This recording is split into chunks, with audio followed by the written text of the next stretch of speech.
바랍니다. 이렇게 인사할까요? 하나님의 평강에 함께 하시기를 바랍니다. 아멘.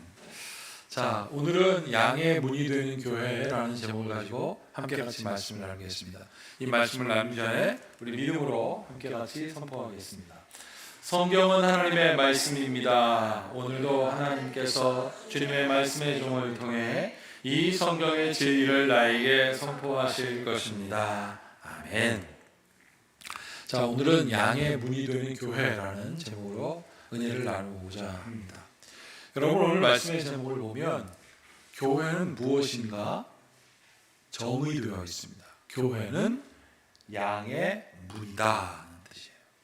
여러분, 그런데 양의 문이다, 양의 문이 교회다라고 할 때는 우리가 이것을 확 이해할 수 없어서 제가 여러분께 양, 문, 교회가 무엇인지 함께 정의해 보도록 하겠습니다. 왜 제가 이 정의라는 말을 여러분들에게 벌써 나누냐면, 여러분들에게 하나님은 누구십니까? 하나님은 우리의 아버지십니다. 예수님은 누구십니까? 예수님은 우리의 구원자이십니다. 성령님은 누구십니까? 성령님은 우리를 도와주시는 하나님이십니다. 이게 정확해야 돼요. 여러분, 상대방을 어떻게 정의하고 바르게 아느냐가 굉장히 중요합니다. 그렇지 못하면 존재 가치가 없어요. 여러분, 구약에 보면 너희는 여호와를 알라? 어떻게 알라? 힘써 여호와를 알라 그랬어요. 그러면 하나님이 누구신지 분명히 알아야 되는 거예요. 여러분, 다시 한번 우리 하나님을 정의해 볼까요? 하나님은 우리의 아버지시다. 이게 분명해야 돼요. 그러면 우리는 누굽니까? 하나님의 자녀예요. 그게 정확하게 정의가 되어야 돼요. 여러분, 우리가 가족이 있습니다. 남편과 아내와 같이 사는데 예전에 그런 일이 굉장히 많았습니다. 아내 얼굴도 모르고 결혼하잖아요. 그러다 보니까 평생을 살면서도 남편이 남편 아닌 것처럼 생각되는 사람이 있고요. 아내가 정확히 무엇인지 정의를 못하는 사람들이 있기 때문에 가족이 온전해지지 못하는 경우를 우리가 보게 됩니다. 그 아내가 누구냐고요? 성경은 뭐라고 그랬습니까? 돕는 배필. 나를 도와주는 사람, 나와 함께 하면서 하나님께서 가족되게 하는 사람. 여러분, 이 정의가 너무 중요하기 때문에 오늘 양의 문이 되는 교회에 그랬는데, 교회란 무엇이냐면 교회는 예수님의 몸입니다. 그리고 교회는 또 다른 의미로 하나님으로부터 부름받은 성도들이 있는 곳이 교회입니다. 그럼 뭘까요? 예수님의 몸으로 우리를 하나님이 부르셨다면 여러분들은 하나님의 교회예요. 예수님의 교회예요. 그래서 예수님 안에 거하여 우리가 그의 마음을 함께 나누고 그로 인하여 능치 못함이 없는 예수님의 몸인 교회가 바로 여러분들입니다. 그게 분명해야 돼요. 자, 그러면 여기서 그 교회는 양의 문이라고 했는데, 여러분, 문이라는 것을 한번 살펴보겠습니다. 여러분, 문은 무엇입니까? 문은요, 안과 밖을 나누는 경계를 의미해요. 그게 문입니다. 문 안으로 들어오는가, 문 밖으로 나가는가, 문은 경계예요. 그런데 문 안으로 들어오면 보호해 줍니다. 여러분, 청소년 상담하는 사람들이 뭐라고 그러냐면 애들이 가출을 하잖아요. 그리고 애들이 가출하고 난다면 화가 난다고 이놈 자식 집에 들어오기만 해봐라. 그래놓고 문 잠그는 사람들이 있다는 거예요. 이놈 자식들 들어오기만 해봐, 혼낼 거라고 생각하면서 문을, 이게 혼내는 게 문을 잠그는 거라는데 절대 그렇게 하면 안 된다는 거예요. 왜냐하면 들어왔을 때 엄마한테 혼나더라도 아빠한테 혼나더라도 문이 열려서 그 안으로 들어가면 내가 보호받는다라는 것을 느낀다는 거예요. 절대 문 잠그시지 말라는 뜻입니다. 근데 이게 청소년들이나 자녀들뿐만 아니라 우리 남편과 아내의 관계에서도 문 잠궈요. 그게 여러분 마음의 문을 잠그는 것도 똑같거든요. 문을 열어놔라. 그러면 보호받는 느낌을 경험하더라. 자, 경계로서 안과 밖이 있다면 문학적인 표현으로서 문이 있습니다. 문학적인 표현으로서 문은 기다림이에요. 기다림. 여러분들 누군가 오면 어떻게 합니까? 밖에 나가서 기다려. 내 자녀가 유학 갔다 와요. 내 사랑하는 사람들이 멀리 갔다 와요. 그러면 그 공항에 가서 문 열릴까를 그냥 기다리잖아요. 문학적인 표현으로 문은 기다림.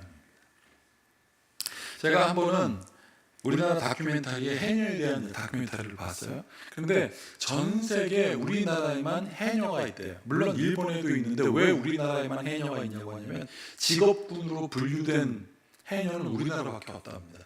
해녀가 직업인 거예요. 돈도 벌고 하니까. 해녀들한테 물었답니다. 물질할 때, 수산물을 캐낼 때 가장 중요한 것이 무엇입니까? 라고 기자가 물었어요. 제가 이렇게 보니까 기자가 물으니까 해녀들이 이렇게 막 수경 있잖아요. 여러분 이렇게 뒤에 공주 달려있고 좋은 것도 아니에요. 그거. 그리고 잠수복. 그리고 손에 무슨 망태 같은 거 하얀 거 있잖아요. 그게 부표를, 저는 그거 셋 중에 하나인 줄 알았어요. 수경, 잠수복, 부표. 물론 망태는 뭐 수고하니까 그렇다 치지만 그 생명에는 너무 중요한 거예요. 수경, 잠수복, 부표. 해녀 뭐라고 그러는지 아십니까? 물질할 때 제일 중요한 거는, 여러분도 그러실 거예요. 물질할 때 제일 중요한 것은 숨을 참는 겁니다. 당연한 거 아니겠습니까? 그런데 그분이 뭐라고 그러는지 아십니까? 이거 수경 아무리 좋아도, 부표 튼튼하고 좋은 거 있어도, 잠수복이 아무리 좋아도 숨을 참으려고 하지 않는 사람들이 있다는 거예요. 그거 자꾸 의지하고 막 산소통 메고 들어가요. 그거 해녀 아니라는 거예요. 해녀가 제일 중요한 건 숨을 참는다는 거예요. 근데 여기에 의미가 있더라고요.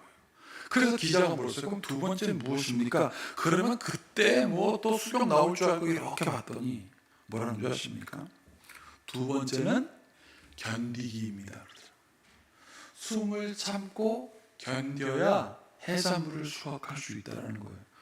그래서 그게 무슨 의미인가 물어보니까 그 밑에 자막에 뭐라고 있냐면 겁내면 안 된다는 거예요. 물속에 들어갈 때 겁내면 숨도 못 참고 그 수압을 견뎌내지도 못하니 금방 나와서 아무것도 못한다는 거예요. 그러면서 그분이 뭐라고 하냐, 겁내면 술술 헐떡거려갖고 아무것도 못하고 수확물도 못하는 해녀에게 제일 중요한 것이 숨을 참는 것과 견디는 거다. 근데 그거를 세 글자로, 아까 문에 대한 문학적 표현을 뭐라고 했습니까?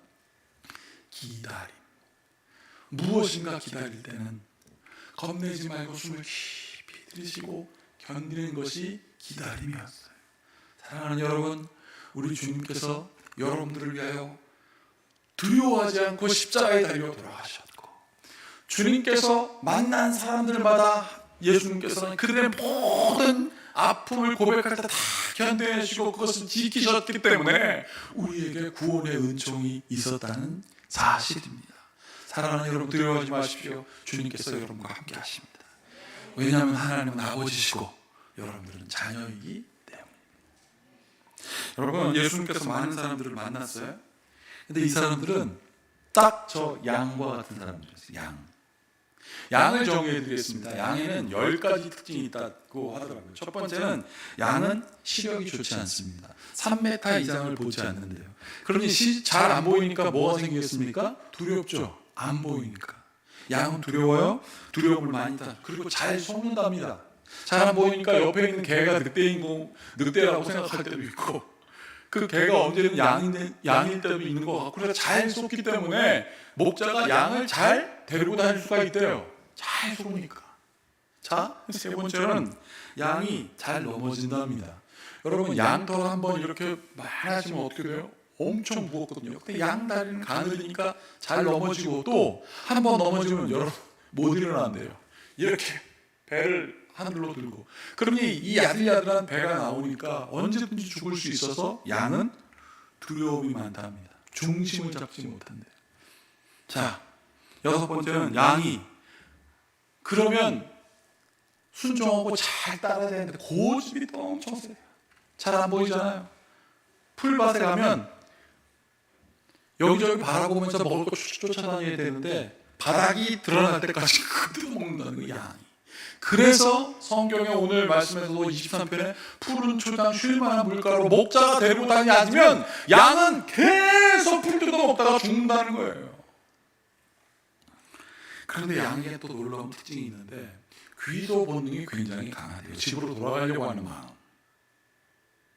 그런데 다른 동물들은 다른 길로, 강아지 같은 경우도 갔다가 다른 길로 오는데 양은요, 갔던 길로 다시 똑같은 길로 돌아온답니다.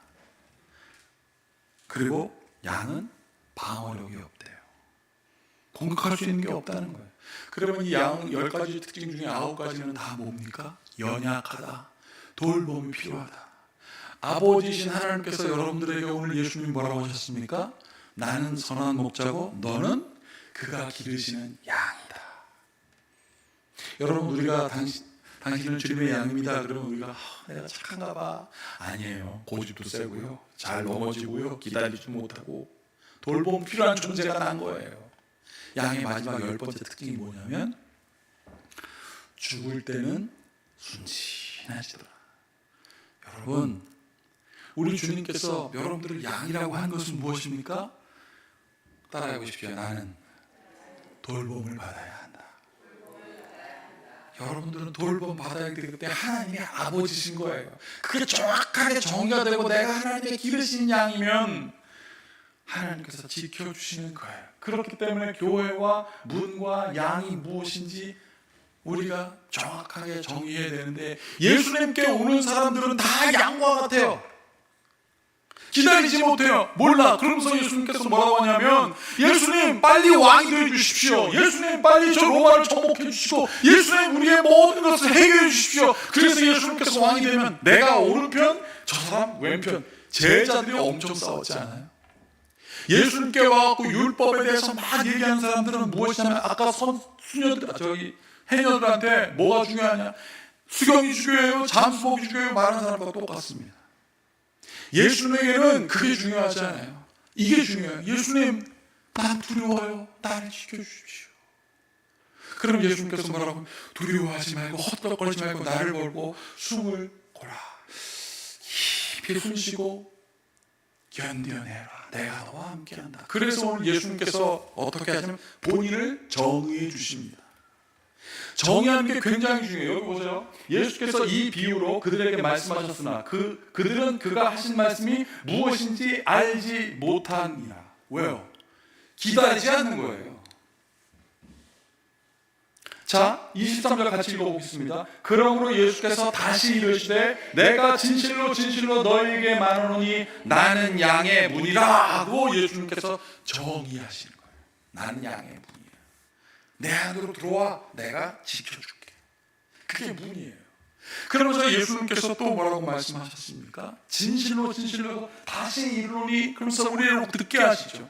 자, 또 이렇게 정의하십니다. 문으로 들어가는 이는 양의 목자라. 양의 목자는 들어가는데, 3절 문지기는 그를 위하여, 목자를 위하여 문을 열고 양은 목자의 음성을 듣나니 그가 자기의 양의 이름을 각각 불러 인도하여 내느니라. 양을 각각 불러 인도하여 낸답니다. 그게 진짜 목자라는 거예요. 자, 양을요 그렇게 키우는데 예수님께서 뭐라고 말씀해요? 나는 그러면 어떤 목자냐라고 또 정의하죠. 여기 보세요. 문으로 들어가는 이는 양의 목자. 문으로 양의 목자가 들어가고, 문지기는 목자를 위하여 문을 열고 양은 목자의 음성을 듣고, 그가 자기의 양의 이름 목자의 양이라고 그랬어요. 정의가 분명해요. 여러분들은 하나님의 자녀라는 정의가 분명해야 된다는 거예요. 그러면 그의 이름을 부를 때 들을 수가 있어요. 자, 그런데 예수님께서 뭐라고 본인을 정의하시냐면, 나는 양의 문이다, 나는 목자다, 그리고 이렇게 나는 선한 목자다. 선한 목자는 양들을 위하여 목숨을 버리거니와. 왜요? 자기 양이니까. 그런데 사꾼 목자는 목자가 아니요 양도 제 양이 아니라 이리가 오는 것을 보면 양을 버리고 달아나니 이리가 양을 물고 가고 또 해치느니라. 한마디로 얘기하면 돈 주고 계약한 목자는 양보다 돈이 더 중요한 거예요. 그런데 실력은 있어요. 마치 용병처럼. 여러분, 용병이 나라를 위하여 싸우다가 다른 나라를 싸우다가 문제가 생기면 이 사람은 다 도망갑니다. 그런데 자기 나라를 위하여 목숨 거는 자기 나라의 사람, 자기 정의가 확실한 사람은 목숨을 거는 거예요. 여기 뭐라고 그랬습니까? 사꾼 목자는 양도 제 양이 아니니까 이리가 온 것을 보면 양을 버리고 달아난답니다. 우리 하나님은 여러분들을 버리고 도망가지 않으십니다. 그런데 마귀는 하나님인 척해요. 그리고 우리를 불러다가 이용하고 도망가요. 여러분, 예수님이 양의 문이라고 그랬어요. 예수님의 목자라고 그랬어요. 제가 이것을 이해하고 싶은 거예요. 그래서 케네스 베일리라는 사람의 선한 목자라는 책을 읽어보니까 이해가 딱 되더라고요. 그래서 예수님이 양의 목자라고 했고 문이라고 그랬고 목자라고 했고, 이게 이스라엘의 목장이랍니다. 이렇게 담이 쳐 있고 그 안에 양들이 있어요.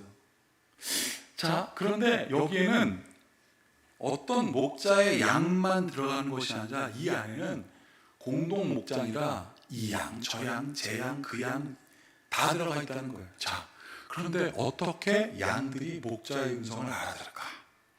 다 뒤섞여 있는. 자, 여러분 여기서 목자는 어디 있습니까? 혹시 보이세요? 그렇죠. 본인 선생님 보셨어요. 목자는 여기 있습니다. 문에 있어요. 근데 문에 어떻게 앉아 있냐면 문 안에 딱 앉아 있어요. 야, 목자가 양이구나. 그 경계에 딱 앉아와서 저 사람이 밤 늦도록 저기에, 그 다음날이 새도록 저기에 앉아있다는 거예요. 나가지도 못하게 하고 지켜주고. 잘 안 보이세요? 제가 그림으로 보니까 이렇게 돼 있더라고요.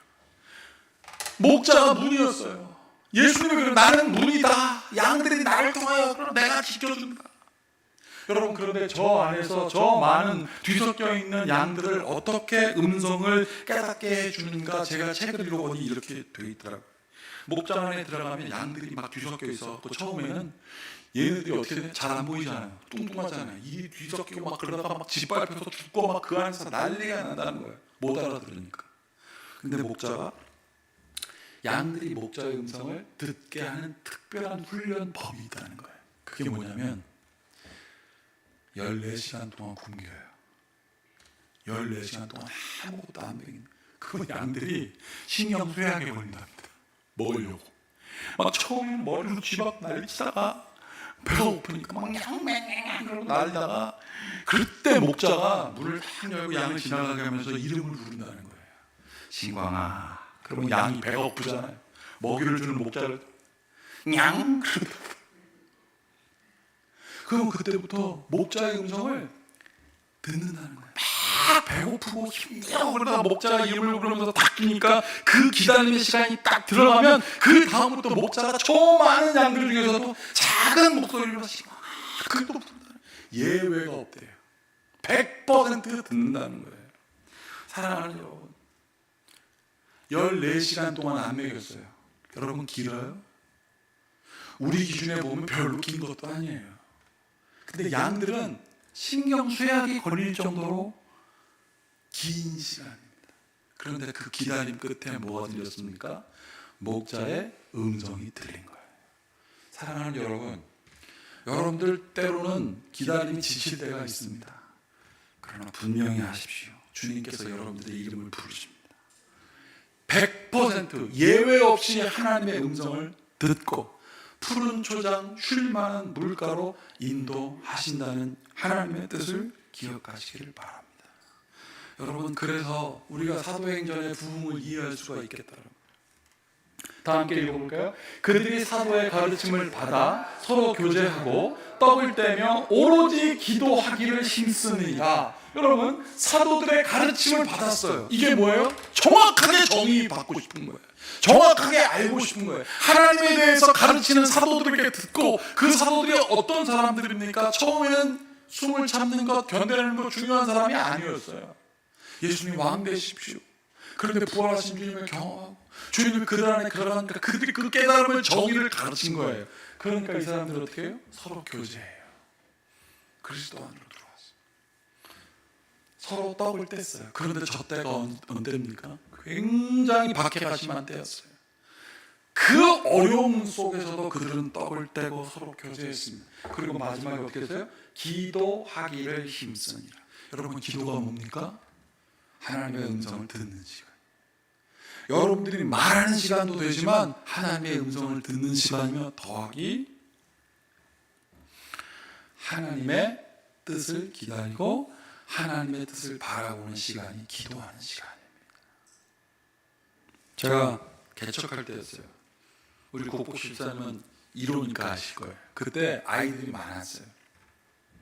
하루는 개척하고 한 6개월 정도 된 것 같아요. 그 교회를 갔는데 도둑이 들은 거예요. 교회 지하 1층 교회였고 3층에 교회 사무실이 있고 부엌이 있었어요. 하루는 교회 사무실에 올라갔는데 문이 다 열려 있고, 그리고 그 뒤에 냉장고가 있었어요. 그 건물에는 우리 이윤소 집사님도 살고 있었어요. 3층이 높았어요. 그런데 3층 뒤에 부엌 창문이 열려 있고, 거기로 막 바람이 확 들어서 들어가 봤더니 냉장고가 열려 있고 포도씨들이 막 양사방판에 다 붙여. 제가 그 도둑분, 죄송합니다. 그 도둑분 귀엽더라고요. 물건을 안 가지고 포도만 먹고 갔으니까. 알고 봤더니 우리 교회 애들이 그런 거예요. 그때 그 능곡에 어려운 애들이 많았거든요. 자기 친구들 데리고 와가지고 그거 가스관 그거 타고 올라가고 교회 문 잠겨 있으니까 그거 열어갖고 냉장고 열어가지고 그 포도 먹고 뭐 간 거예요. 제가 근데 귀여웠어요. 솔직히 얘기하면. 그때 어머니한테 그 말씀을 드렸습니다. 어머니, 교회에 이런 일이 있었어요. 근데 저희 어머니가 이렇게 얘기합니다. 그 얘기를 듣더니, 아들 목사님 앞으로 성도들이 속상하게 하거나 때론 양의 뿔이 되어서 아프게 할 때도 있습니다. 하지만 그들이 떠나면 속 시원한 것이 아니에요. 아프고 속상해도 교회를 떠나지 않는 것이 나아요. 그러면 결국 뿌리 내리고 회복하여 하나님의 음성을 듣게 됩니다. 목사님, 교회에 밥 짓는 냄새가 나게 해주세요. 제가 그래서 그 다음부터 애들한테 김치볶음밥 해주고. 여러분, 하나님께 속한 사람은 하나님의 음성을 듣게 됩니다. 그것이 긴 것 같지만, 14시간 긴 것 같지만 목자로 봐서는 긴 시간 아니에요. 오늘 하나님께서는 다윗에게 이렇게 얘기했습니다. 다 함께 읽어보겠습니다. 여호와는 나의 목자시니 내게 부족함이 없으리로다. 그가 나를 푸른 풀밭에 누이시며 쉴 만한 물가로 인도하시는도다. 내 영혼을 소생시키시고 자기를 이를 위하여 의의 길로 인도하시니, 자기 이름을 위하여, 여호와 이름에 합당한 이름, 하나님이 누구신지 바로 정의하고 알게 하기 위하여 주님께서 여러분들을 인도하셔서 이 교회에 함께하게 하셨습니다. 여러분, 예수님이 제자 베드로를 바라볼 때 우리가 인간적으로 얼마나 가까워요. 베드로가 3번이나 부인하고 디베라 바닷가에서 예수님한테 막 와서 예수님 그래놓고 예수님한테 잘못했어요 그러지도 않았어요. 예수님이 그 베드로를 보고 너 어떻게 나하고 네가 수술다 어떻게 나한테 그럴 수 있냐 따지지도 않으셨어요. 어떻게 하셨습니까?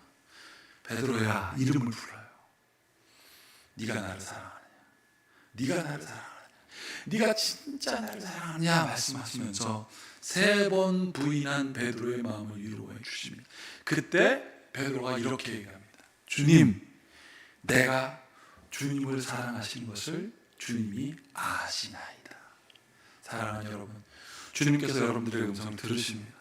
그리고 그 음성을 듣게 하십니다. 그리고 교회가 되어서 세상을 향하여 주님 모르는 사람들이 들어올 수 있도록 우리 교회가 양의 문이 되는 것입니다. 그의 놀라운 은총이 오늘 이 아침에 여러분들과 함께 하시기를 바랍니다. 아멘. 기도하시겠습니다. 주님께 가까이 날 이끄소서. 간절히 주님을 바랍니다. 채워주소서. 주의 사랑으로 목마른 심정으로 구한 우리 성도들의 간구를 들으시는 주님, 우리 또한 주의 음성 듣게 하여 주시옵소서.